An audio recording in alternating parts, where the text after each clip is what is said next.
this afternoon. One is an update on the Sharonville Convention Center. So Jim Doughton and Holly Chrisman are here to talk to us, remembering that the Sharonville Convention Center is a gem to the north.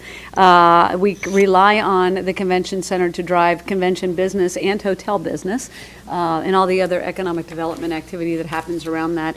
And the county has invested in the past, and so I assume we're going to get an update on that investment and then looking towards the future. Correct. Thank you. Yep. Well, thank you. Thanks for having us. It's been a pleasure over the past couple of months to get to know both Jim and the Sharonville Convention Center a lot better in my short time here. So, Jim, thanks for all your help in getting me up to speed on this project. So we're going to tag team the presentation today. I told Jim just nudge me, kick me when he wants to say something or if I'm misspeaking.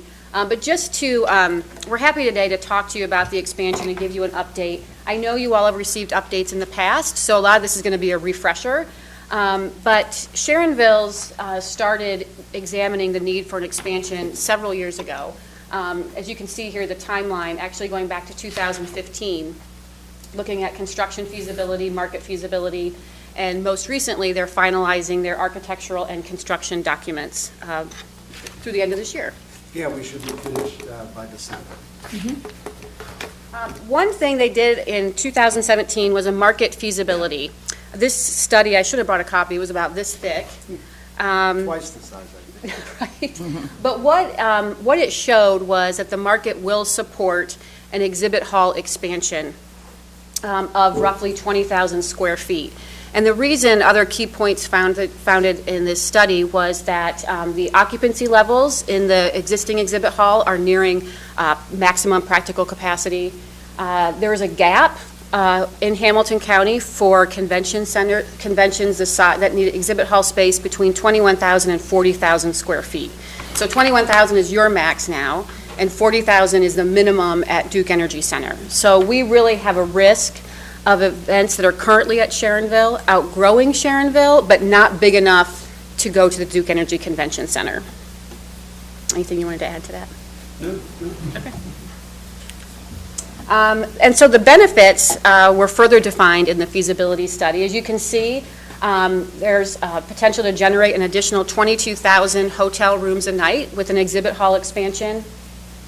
Really open up more opportunity for Sharonville to have larger and more events at their convention center, an additional 21 percentage points of opportunity. I mentioned just a minute ago, it allows opportunity for existing events to grow. And you could grow attendance. Right now, their average attendance is about 200,000. It would grow to more than 300,000 with an expansion. So with all this planning, Sharonville has proposed to really maximize their exhibit hall space based on the research. It's a 45,000 square foot expansion. The price tag is $16.6 million. And the bulk of that, as you can see, almost 21,000 square feet would be the addition to the exhibit hall. Other smaller square footages for restrooms, mechanical rooms, storage, loading docks, those types of things. And one thing that Jim pointed out with this exhibit hall expansion, it'll increase the height of the exhibit hall to allow for more sporting events to take place. I don't know if you wanted to mention anything about that. Yeah, right now we're at 25 feet, and you really need an additional 10 feet to host some of the athletic tournaments, volleyball specifically. We have a great sports commission here that goes out and attracts these athletic events. And while we have some great resources at Princeton schools, we would also love to benefit and help secure some of those events. So we're looking at ceiling height that's 35. Okay. So you can see, this isn't the best drawing, you might be able to see it better in your packet. But if you're familiar with the Sharonville Convention Center, the expansion would continue behind the current exhibit hall, as you can see there. So when they built the convention center, they actually built it, the exhibit hall, with expansion in mind. So you'll see if you're out there, it's masonry, really pretty. And then on the side, there's the metal corrugated wall on the west side. So they built it with that idea that we would knock out the west wall and expand towards Little Beach. You can see again, here's the actual expansion. Again, the bulk of it is the new exhibit hall with the back of the house functions and the entryway. Another view of it. It was really important that the same team that worked on the initial expansion, CT Consultants and Mega Construction, have been our partners in this next process of phase 1 through 4. And it was really important. We don't want the building to look like the new phase, the old phase. So they did a real nice job in making sure the architecture and the design of the building maintains and looks, hopefully, if we're able to expand and we open, it looks as if we just built it. So the proposed financing, now that we're to this stage, Sharonville has proposed a couple options for consideration, very similar to a funding split that was done with the 2012 expansion, a roughly 60-40 split between Sharonville and our transient occupancy tax. The proposal, which was reviewed by PFM, is a $3 million upfront payment from the transient occupancy tax. And what we'll do is we will extend the current $1.3 million payment that we're making for the previous expansion. We'll extend that out 6 additional years. That is supposed to end in 2038, but if this is approved, we would extend that $1.3 million for an additional 6 years through 2044.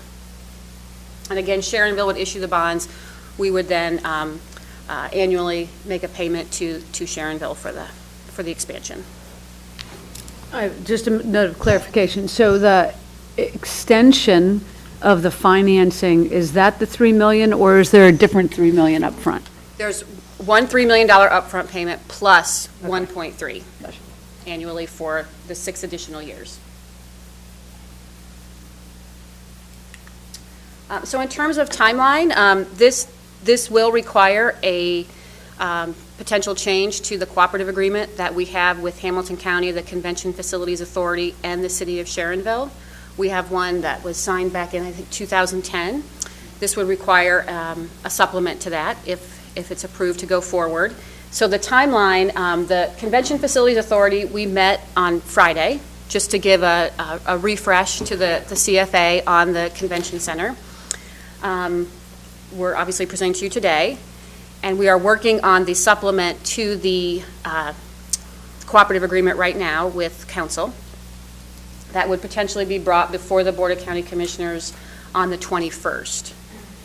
From there, we have another CFA tentatively scheduled for December 6th, where they will review and vote on whether or not to enter into that supplement. And then from there, you can see the construction schedule as proposed by Sharonville. So I'm going to pause there for a minute and see if there's any questions. Madam President, what is our current balance in our county transient occupancy tax? It's roughly estimated about $12 million. And to follow up on that, Jeff, could you illuminate, because I know we've talked about this expansion in the past. Can you help us better understand what was anticipated by way of the TOT dollars? And because I feel as though we've had this kind of presentation before, and there was an expectation that some of those TOT dollars would be set kind of to the side for this project. And so can you better, just to follow up on Commissioner Summer-Odumas's question? Yeah, no, only to highlight, as you indicated, as we've been talking about options for this, Holly mentioned options for financing this, and the concept of the $3 million upfront payment and simply the extension of the current 1.3 has been the option we've been looking at for a couple of years now. So I think even back to earlier on this year when Sharonville was in here talking about the second phase of the planning grant study, we had referenced that a little bit at the time as well. So the other options were to provide a lower upfront payment, but to increase. Right now, there is an annual a contract that has an annual allocation of $1.3 million to Sharonville for debt service related to their current expansion.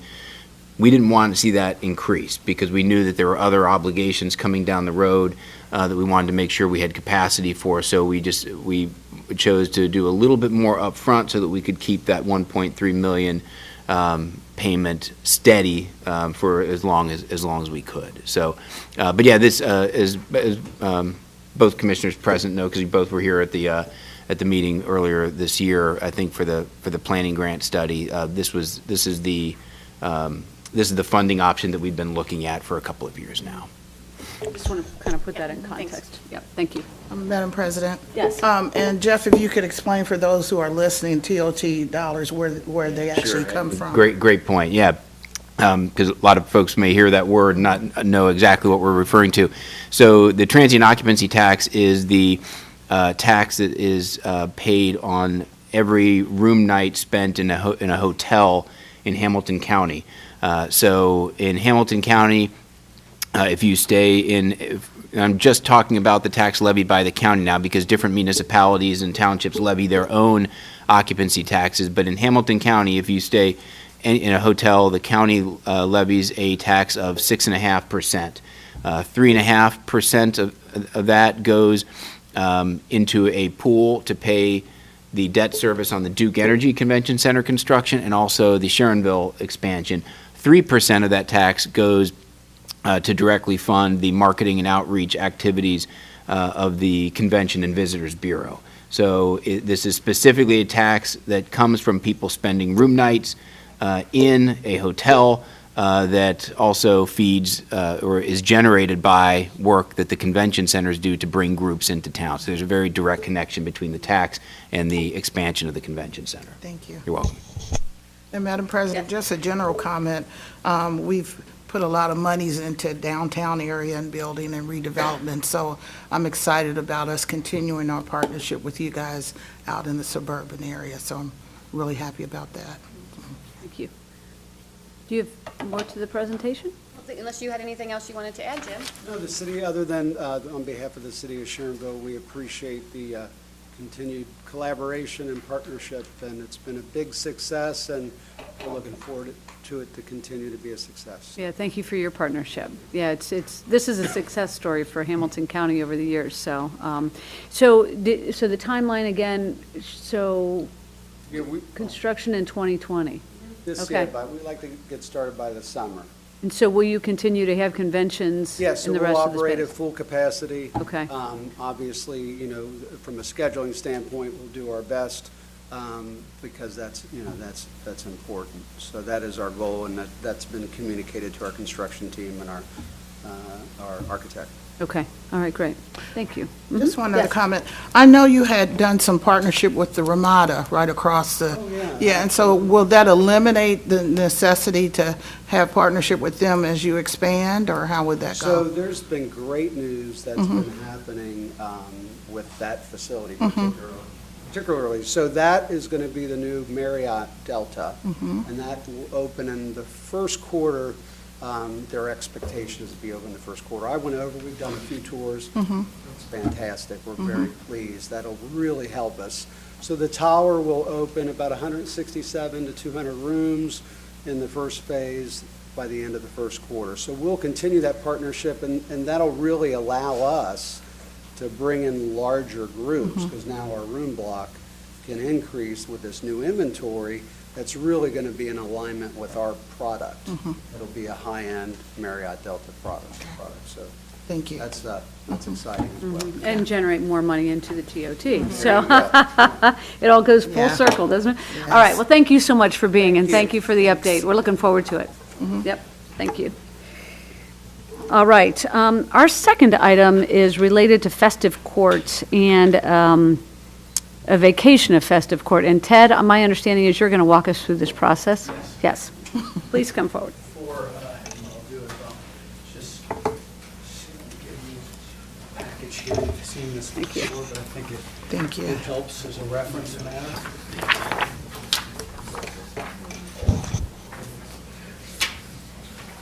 Oh, and in the meantime, I'm going to make a motion to excuse Commissioner Portune. Second.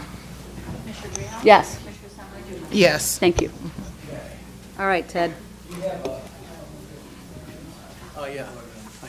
It's been a while since So I've used it. can we put, Administrator Aludo, could you put this whole issue in relative terms for us as to why we're talking about the vacation of Festive Court? Yeah, so we're talking about Festive Court. This is the subject of a vacation request that was made by a party. Festive Court is in Sycamore Township. This is part of an economic development project as well that's going on out in this area of the county.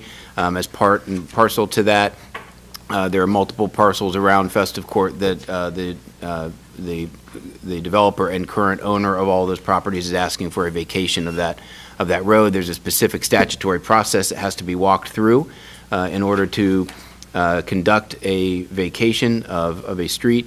In this particular case, while this particular path of vacation does not require this step in the process of a viewing, if you will, it was in the resolution that we would give the board the opportunity just to understand better and to take a look at the proposed improvements, et cetera. So we wanted to provide the engineer the opportunity to do that today. Great. Thank you. It's actually set for a public hearing, I believe, on the 19th. Is that right? That's correct. Yeah, okay. November 19th. Let me first get ourselves oriented. Yeah, we're talking about the vacation of the right-of-way of Festive Court. Now, Festive Court, as Jeff said, is located in Sycamore Township. It's west of Kenwood Road. Kenwood Road would run in a north-south direction and is shown partially on the map. Just to the north is Galbraith Road, and to the south would be Montgomery Road, which would come in and go from the southwest to the northeast. Kenwood Town Center is to the east. Jewish Hospital is directly to the north. A request was received from Sycamore Creek 2 LLC to vacate the right-of-way. As you can see of Festive Court, Festive Court is a cul-de-sac street that at one time was surrounded by residential development, but today one property owner owns all of the property surrounding the existing right-of-way. And that property owner has requested that the right-of-way be vacated. Bob Heitkamp is the deputy surveyor. Bob has checked to make sure that this is in fact the case, that the ownership is all the same for all the parcels, and so that is the case, and that's where we are. They've asked for the vacation. What we do is, as the county engineer checks to make sure that that in fact the ownership is correct, because we want to contact all those individuals who own property around. We also want to make sure that we don't have any need for that right-of-way in the future, because we surely don't want to give something away or to vacate something that we're going to have to buy back in the future. That's something we don't want to do. But there is no need from the county's perspective for that right-of-way. So therefore, we presented this information in a previously to the board to set up a viewing date and a hearing date, and the viewing date is today.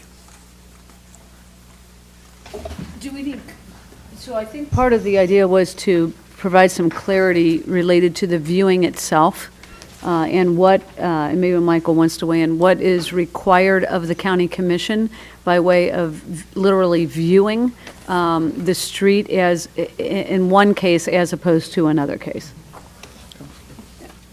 Yeah, I mean, I can speak to what I know, speaking with some of the prosecutors at our office that dealt with Ted on this. My understanding is because this is a one property owner who is requesting it, technically the viewing is not required, and there's Ohio Attorney General opinion on that point.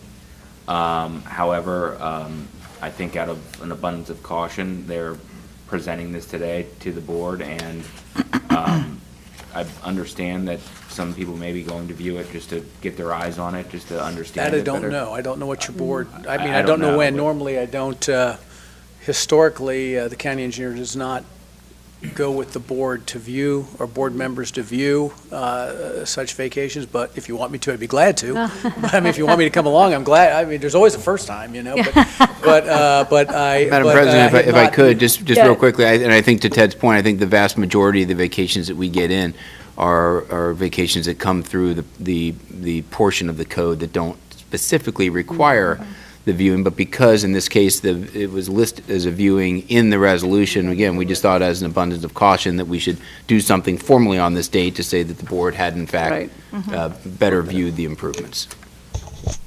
So I went out and viewed it. That's my understanding. Yeah. Because I had not talked to Jeff Aludo before I was on my way up 71, so I literally went and viewed this. But it's very clear, this is exactly what it looks like. And so that was probably unnecessary. But I did think we wanted to get some clarity around this idea of, what is the obligation of the members of the board related to a viewing and related to this item in specific, but all the other items that we deal with. So we just want to get some clarity. This is pretty standard language that we Yeah, use, so okay. it's pretty standard. Okay, all right, great. Are there any questions or comments? Just a comment that our office will also be viewing that area, so, and we don't need you to come around unless Well, if you want to. do, I'd be glad to go with you, but if you Okay. don't want me, if you want to Pretty go by yourself, that's straightforward. fine Yeah, too. It's pretty straightforward. It's not a very long street. So. Okay, thank you, Ted, for being Okay. here. And again, the public hearing is next week. Yes, ma'am. Yeah, okay. All right, thank you for being here. All right, coming in. thank you. Jeff, or do we have anything further? We have no further items. All right, if there's nothing further, I'm going to move that we adjourn. Second. Yes, yes, sorry. Yes. So we're not used to these quick meetings.